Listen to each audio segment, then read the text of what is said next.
भुट्टो जुल्फिकार अली भुट्टो जुल्फिकार अली भुट्टो जुल्फिकार अली भुट्टो उसने जब मुल्क को आजाद फॉरेन पॉलिसी देने की कोशिश की,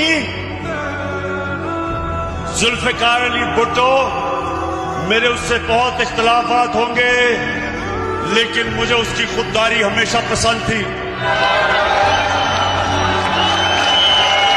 उसने मुल्क को जब आजाद फॉरेन पॉलिसी देने की कोशिश की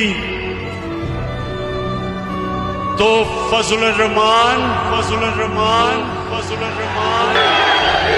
और भगोड़ू नवाज शरीफ